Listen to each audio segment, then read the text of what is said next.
ताई मी कोण कुणाची ताई? तू माझा कोणच मला ताई म्हणून हात मारायला? जा ऐकू इथे. तू माझा भाऊ नाही, मी तुझी बहीण नाही. तुझे बाबांनी बरंच काही सांगितलं वाटते माझ्याबद्दल. मग खोटं सांगितलंय का ते त्यांनी? मधू तुला शरम वाटायला हवी जन्मदात्याच्या अंगावर हात उगारताना. अरे रक्ताचं पाणी करून त्यांनी तुला लहानाचं मोठं केलंय, शिक्षण दिलं. आपला मधू कोणीतरी मोठा माणूस व्हावा म्हणून, म्हातारपणातील आपला मोठा आधार म्हणून ते तुझ्याकडे आशेनं पाहत होते. आणि तू तू त्यांच्या आशेचे तुकडे तुकडे करून टाकलेस. त्यांच्याबरोबर भांडण केलंस, घरातून निघून गेलास आणि कुणालाही न सांगता त्या शालन बरोबर लग्न केलंस आणि तिच्याच घरी राहायला गेलास. बाबांनी आमच्या लग्नाला नकार दिला होता म्हणून. आणि तू भांडलास त्यांच्याबरोबर. ते बोलायला नको ते बोललास. अरे माझ्याकडे आला असतास तर मी समजून घातली असती बाबांची. बाबा माझं नक्की ऐकलं असते. बाबा कुणाचंही ऐकलं. शालनचं नाव घेतलं की भयंकर चिडायचे ते माझ्यावर. ठीक झालं रे बाबा. तुझा मार्गच तू स्वीकारलास. तुझ्या मनासारखंच केलंस. ठीक झालं. अरे आई वडील काय फक्त जन्म देतात, जन्माला थोडेच पुरतात ते कुणाच्या. जन्मभर सोबत करते ती पत्नी नाही का? तुझ्याकडे मोठ्या आशेने आलो होतो मी ताई. मला वाटलं होतं निदान माझी ताई तरी आहे माझ्याबरोबर. पण ताई तू खबरदार खबरदार. अपमान केलास नाही माहिती ते बोललास, त्यांच्या अंगावर हात उगारलास, ते तुझे कुणीही नसतील पण माझे बाबा आहेत. माझ्या सुखासाठी कष्ट घेतले त्यांनी. त्यांचा अपमान करणाऱ्याचं तोंड सुद्धा पाहायचं नाहीये मला. पण तू माझा भाऊ असतास म्हणून काय झालं? ताई ताई तुझी ठीक आहे का ताई?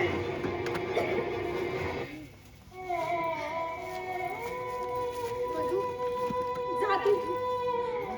खरं म्हणजे तुझ्याशी बोलायचीच नाही इच्छा नाहीये माझी. आई वडिलांना छिडकारून सासू सासऱ्यांचे पाय चाटणारा लाचार माणूस आहेस तू. बायकोच्या हातातला खेळ आहे, जा तू इथून. ठीक आहे येतो. येतो म्हणण्यापेक्षा जातो म्हण. कारण तू पुन्हा माझ्या घरी येऊ नयेस असंच वाटतं मला. रक्षाबंधनाच्या दिवशी तरी त्याची काही आवश्यकता नाही. त्या दिवशी एखाद्या भिकारी मुलाच्या हातात राखी बांधून समाधान मानेल. रक्ताच्या धाग्यापेक्षा बांधलेले धागे टिकाऊ असतात, निदान ते दिखाऊ करत असतात.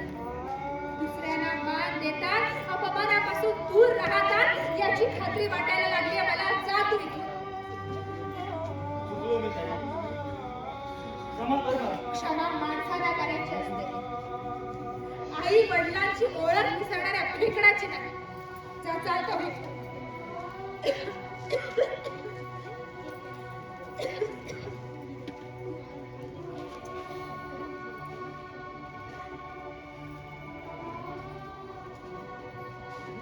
नमस्कार बाई.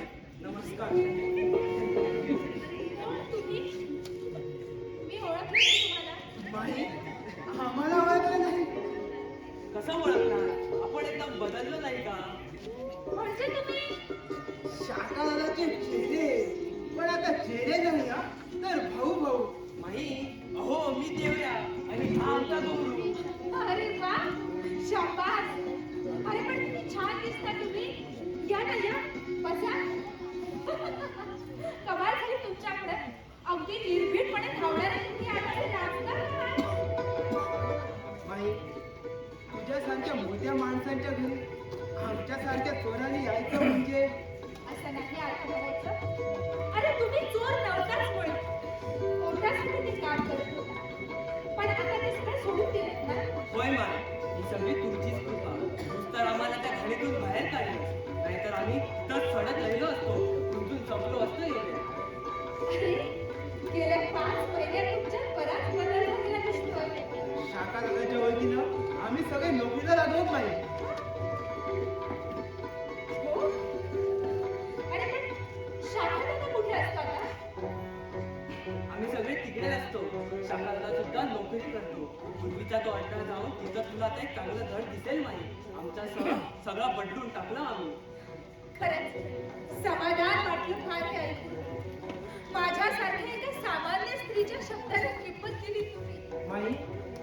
सामान्य नाहीस ग. देवता आहेस देवता. नाही तर आमचा शाखा दादा म्हणजे पक्क निश्चयी आणि खुनशी माणूस. पण त्याच्यासारख्याला तू एवढा बदलून टाकला याच सर्वांना आश्चर्य वाटतो. अरे त्यामुळे कुणाचं नुकसान तर झालं नाही का? आमचा फायदा झाला, पण नुकसान झालं त्या पोलीस लोकांचं. आमच्याकडून मिळणारे सगळे हप्ते बंद झाले ना त्यांचे. खरंच माझं स्वप्न पुरं झालं. माई माई काय होते तुला? तुझी तब्येत ठीक नाही का? नाहीतर तुझी प्रकृती ढासळलेली दिसते माई. बोल माई, अशी खंगत का चालली आहेस तू? नाही तशी चांगली आहे, पण जरा खोकला आला की त्रास होतो. मग औषध नाही का द्यायचं? डॉक्टरला नाही का दाखवायची प्रकृती? डॉक्टरला? अरे डॉक्टरकडे गेले होते, औषधं दिली, पण खोकला थांबतच नाही. पाहिलंच देऊया, तरी मला वाटलंच होतं माईची तब्येत ठीक नसेल, म्हणूनच आली नाही की आपली चौकशी करायला. नाही गौरव, माझी प्रकृती चांगली असती ना तरी सुद्धा मी आले नसते तिथे. पण का माई? तू सांगितल्यानंतर आम्ही ते घाण्याचे धंदे सोडले नाही का? अरे अरे वेड्यानो, तुमचा शाखा दादा शब्दाला जागला, पण त्याने मला तिथं न येण्याबद्दल अट घातली होती आणि त्याची ती अट मान्य केली होती, म्हणूनच मी तिथं येणार. बरं, मर्जी तुझी, पण यापुढे औषध चालू ठेव. प्रकृती दिवसेंदिवस ढासळत चालली आहे तुझी. औषधं चालू आहे, पण शेवटी काय? माणसाच्या आयुष्याची दोरी त्या परमेश्वराच्या हाती असते. तो ठेवील तोपर्यंत राहायचं आणि तो बोलवील तेव्हा निघून जायचं. असं काही अभद्र बोलू नको माई. परमेश्वर तुला उदंड आयुष्य दे. अरे देवऱ्या, माणसानं सांगून जर देवाला ऐकलंच नसतं तर या जगात कुणी कुणाला विचारलंच नसतं. माई, तुझ्यासाठी देवाला ऐकावंच लागेल. सगळ्यांच्या सुखासाठी, भल्यासाठी झटणारी तू, मग देव तुझ्यावरच कसा रागवणार? माई, तू चांगली हो बघू लवकर. तशी मी चांगली आहे रे वेड्यानो. सांगितलं ना, खोकला आला की जरा त्रास होतो. पण काय रे, तुमचा शाखा दादा कसा आहे? बरा आहे ना? एकदम मस्त. पहिल्यासारखा कोणावर चिडत नाही, कोणाला मारत नाही, अगदी न चुकता कामावर जातो, कोणाबरोबर भांडत नाही आणि आता कोणाची त्याच्याबरोबर तक्रार नाही.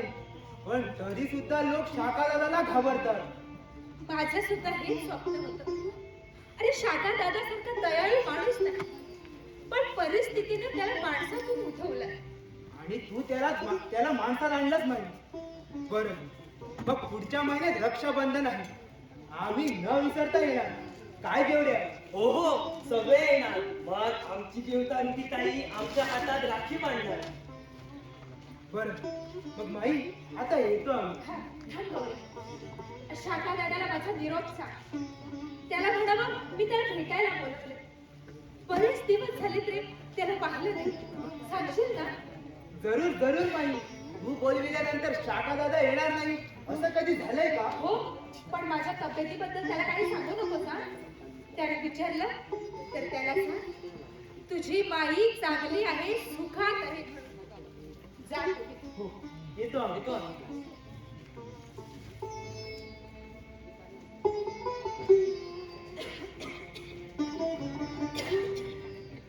मालती, आता गेले ते कोण? ते ना शाखा दादाचे मित्र आहेत. म्हणजे गुंड मवाली पाकीट मार. यापैकी ते आता कोणीही नाही. चांगले नोकरीला लागले, हे वाईट धंदे सोडून दिले त्यांनी. शक्य नाही मालती. अगं हे गुंड सुधारणं कधीच शक्य नाही. माणसाच्या रक्ताला चटावलेले आणि तुरुंगाच्या अंधार कोठडीला मिठी मारणारे हे सैतान सुधारणं शक्य तरी आहे का? आता कसं पटवून देऊ तुम्हाला? अहो त्यांच्या वागणुकीवरून आणि कपड्यावरून तुम्ही कल्पना करायला हवी होती. आता चोरांवर विश्वास ठेवणारा माणूस मी नाही. चोर आणि सैतान लोकांच्या डोळ्यात धूळ फेकण्यासाठी नाना तऱ्हेचे वेश घेतील. वाटते ती सोंग ढोंग करतील. हो, पण तुम्हाला सांगितलं ना, आता ते तसे राहिलेले नाहीये. एखाद्या सामान्य माणसासारखी नोकरी करून सामान्य जीवन जगताय. हे मला काही सुद्धा ऐकायचं नाही. यापुढे ते इथं आलेले मला आवडणार नाही.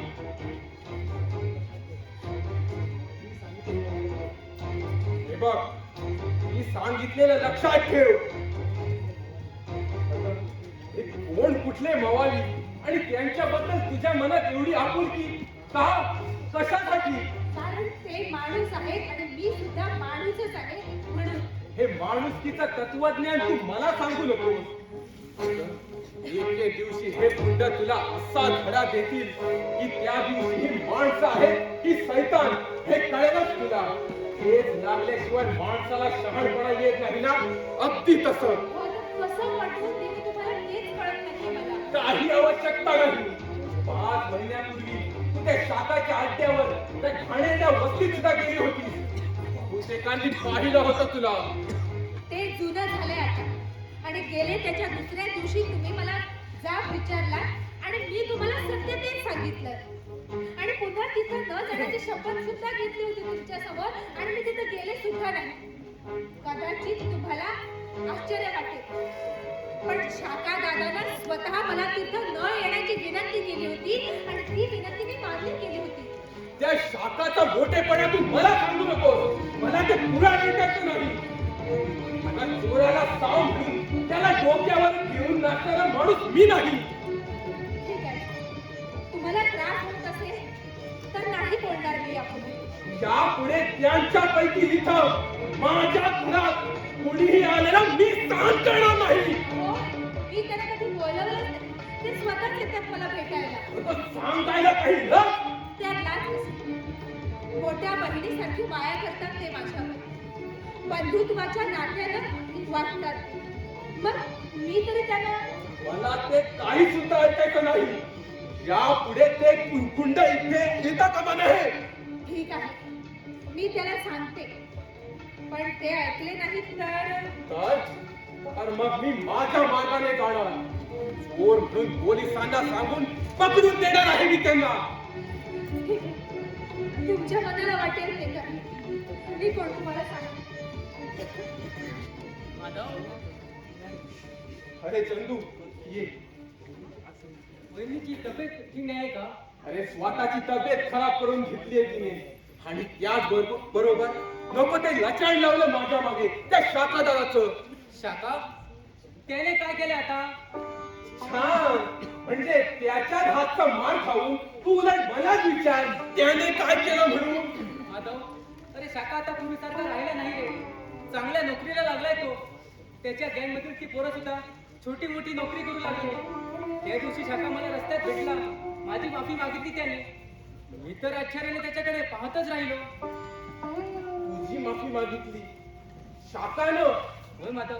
काय सांगतोयस का? होय माधव, शाका मला भेटला. मला म्हणाला, दोस्त मला माफ कर दोस्त. त्या दिवशी तुला मनू पटेल समजून आम्ही मानलं. पण तुझा पाठला करता करता एका देवतेचं दर्शन झालं रे आम्हाला आणि या शैतान रूपी शाखाला खरा साक्षात्कार झाला. असं म्हणून तो जड अंतकरणाने पुढे निघून गेला. नाही चंदू, त्या शाखाबद्दल माझ्या मनात दया येणं शक्य नाही. अरे एवढा निष्ठुर आहे तो. आमचा मनू वेडा झाला. गेले 6-7 महिने असाच रात्री अपरात्री वेड्यासारखा कुठेही फिरत असतो. याला कारण कोण? हा शाखाच ना.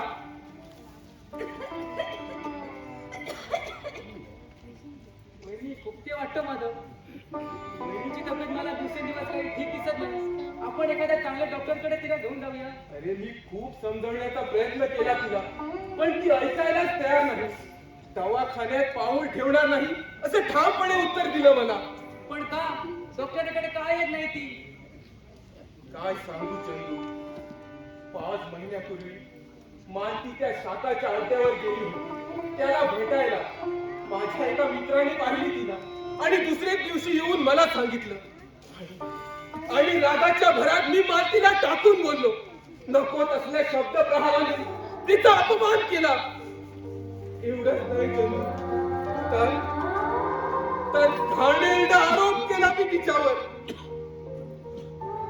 ती माझी क्षणाची चूक नंतर माझ्या लक्षात आली रे.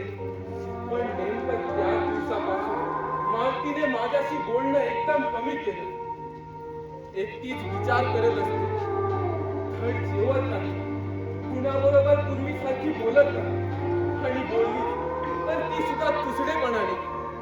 आणि चंदू, ती त्या शाकाच्या अड्ड्यावरून आल्यापासून आतापर्यंत तिने या घराबाहेर पाऊलच ठेवलं नाही.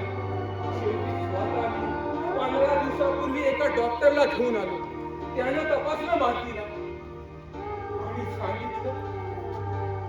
आणि सांगितलं की मालतीला टीबी झाली.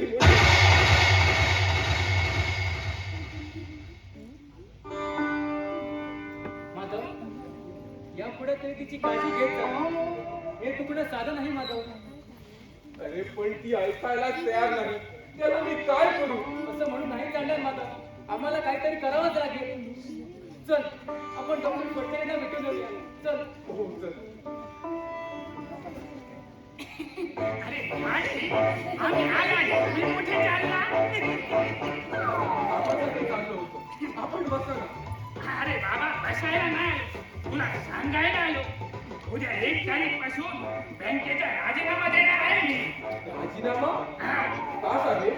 राजीनामा देण्याचं कारण का? अरे बाबा, काय काय माणसाचा फायगुण काय चांगला असते बघ. सध्या माझ्या कंपनी एकदम जोरात चालू, एकदम जोरात. नाही भांडण, नाही लफडा, नाही कसला दंड. तेव्हा आता दुसऱ्या कंपनी बांधण्याचं काम गोरेगावला चालू आहे. आता 2-2 कंपनीची जबाबदारी सांभाळायची म्हणजे नोकरी सोडलीच पाहिजे. आणि बँकेचा मॅनेजर म्हटल्यावर काम दिलंय, तेव्हा देणार आहे राजीनामा बँकेच्या. हे बरोबर आहे, पण आताच तुम्ही पायगुण कोणाचा म्हटला? अरे दुसरा कोणाचा? आपल्या साखर दादाचा. काका? म्हणजे मी नाही समजलो. अरे तूच का? कोणाला बी सांगितलं तर धक्का बसेल. म्हणजे शाखा तुमच्याकडे? अरे हा, त्याला कामाला ठेवला मी मुकादम म्हणून. माझ्याकडे आला आणि मला म्हणाला मला नोकरी पाहिजे. मी म्हणालो तुला ठेवला उद्यापासून नोकरीला. बाकी शाखाला नोकरीला ठेवल्याबरोबर सगळ्या कंपनीच्या रंगात बदलून गेलं. कोण आवाज नाही करत, नाही दंडा, नाही कसला लफडा, नाही झगडा. कंपनी एकदम फायद्यात. 4 महिन्यामध्ये कंपनी एकदम फायद्यात. मग ते फायगून नाही का म्हणायचे? काय सांगता काय साहेब? मला नाही खरं वाटत. साहेब त्याला जुन्नंबर खरा काय ते सांगितलं. तुला समजा नसेल तर जर दाखवतो, तर प्रत्यक्ष दाखवतो तुला. नको नको, तुम्ही एवढं खात्रीने सांगतात म्हणजे खरंच असेल.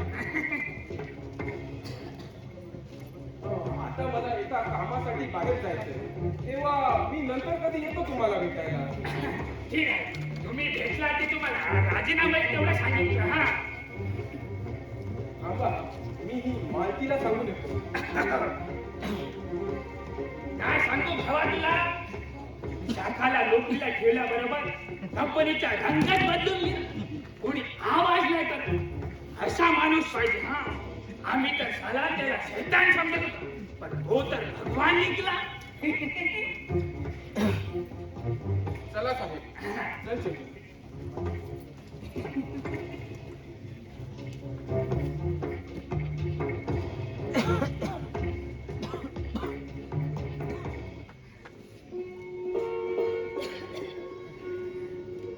शाखा सुधारला. शाखानं माझ्या शब्दाला मान दिला. जे स्वप्नातही वाटत नव्हतं ते प्रत्यक्षात घडलंय. नमस्कार माय, नमस्कार. अरे कोण साहेब तू? हाँ, वो साइमन और मैं ईसा, अपने शाका दादा के चेले. तुला भेटायला आलो माय. कशी काय, बरी आहेस ना तू? हो, मी चालली आहे. अरे आता थोड्या वेळापूर्वीच तो गौरी आणि काय बरं वो साला देवऱ्या होगा.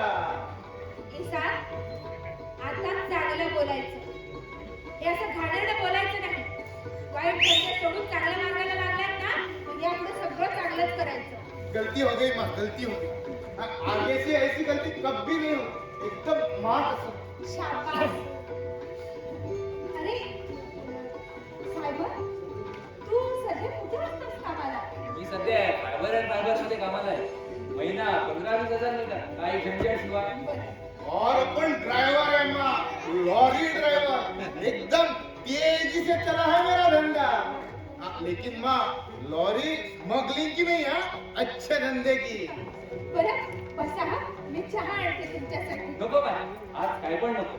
पुढच्या वेळी जेव्हा रक्षाबंधनला येईल ना, तेव्हा चहा पाणी घेऊन जा. अरे थांबा रे, तू घाई का आहे? आता तर पोलीस पाठलाग करत नाहीत का तुमचा? वो पुलिस को मारो गोली, वो तो अभी हम लोगों को सलाम करते हैं। चांगल्या माणसांना सगळे लोक मान देतात. सांग, वाईट माणसांकडे कोणी लक्ष सुद्धा देत नाही. बाय, तू आमच्याकडे पाहिलं, आम्ही वाईट दुष्ट असून सुद्धा आम्हाला मम्मीची माया लागली. आमच्या बरोबर सिस्टर सारखी वागून आम्हाला एकदम बदलून टाकलं. खरं सांगतो बा, आमची मम्मी पण तू आणि सिस्टर पण तू. साहेब, अरे साहेब कुठे शिकलास एवढं चांगलं बोलायला?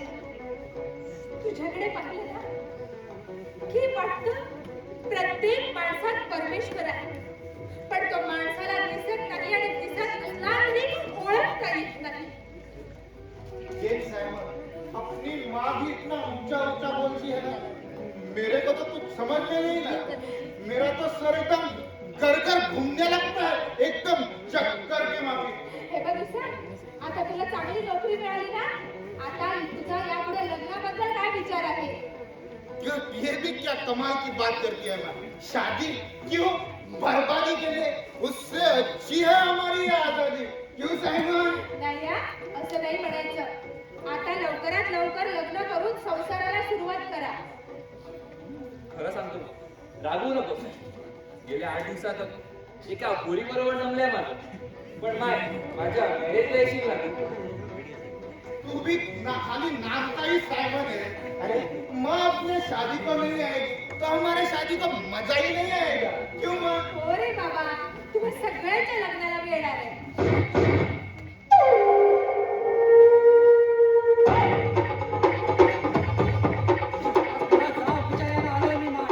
शाका, तू आलास? ये ना बस घरी. बसायला वेळ नाही. तू सांगितलं गुंडगिरी सोडून दे, आम्ही ती सोडली, नोकरी करू लागलो. आज त्या शेट्टीच्या गँगने गौरू आणि देवल्याला मारलंय, यथेच्छ झडपून काढलंय ते ना. तुला बोल, हा तुझी शपथ बोलणार आहे मी. माझी गँग आत्ताच्या आत्ता घुसणार त्या शेट्टीच्या हट्ट्यावर आणि साऱ्या शेट्टीला मोडून फोडून ठेवणार. थांब शाका. अरे शांत हो. शांत हो आणि क्षणभर विचार कर. अरे रागाच्या भरात भलतंच काहीतरी करशील आणि यांच्याबरोबर स्वतःचाही जीव धोक्यात घालशील. नाही, मी त्याच वेळी शेट्टीकडे जाणार होतो, पण तुझी शपथ मोडल्याचं पाप आले म्हणून प्रथम तुला सांगायला आलो. मला यावेळी तरी तू अडवू नकोस. माझ्या गौरू आणि देवऱ्यावर उचललेले हात आज मी काढल्यापासून तोडून टाकणार. असा विचार करू नको. अरे 5-6 महिने चांगले गेले, यापुढे चांगले दिवस येतील, पण अशा भानगडी करून 4 भिंती आड तू तुरुंगात जाशील. नाहीतर आतापर्यंत तुरुंगाने सोबत केली आहे मला कित्येक वेळा. पोलिसांची तुरुंगाची मला भीती वाटत नाही. आता एकच निश्चय बाय, एकच निर्णय. तुझ्या स्वप्नपूर्तीसाठी आता मी थांबणार नाही. शाका माझा एक शाका झाला गेला विसरून जा. अरे ही तर तुझ्या कसोटीचा क्षण आहे. यावेळी शांत राहा, नाहीतर माझं स्वप्न उद्ध्वस्त होईल. माझी मनीषा ढासळून जमीनदस्त होईल. म्हणून काय तुझी मनीषा, तुझं स्वप्न, पण माझं काय? मला यावेळी तू अडवू नकोस. आज साल्या, आता तर निर्णय एकच. साल्या शेट्टीचा मी खून पिणार आता. चल. शाका मी तुझ्या पाया पडते. असा अविचार करून तुझं चांगलं होणार नाही. काहीतरी आहेच कोण माझं रडणार. कुणासाठी थांबू मी? त्या तुझ्या बहिणीसाठी. तू जाऊ नकोस. थांब, तुला माझ्या कुंकवाची शपथ आहे.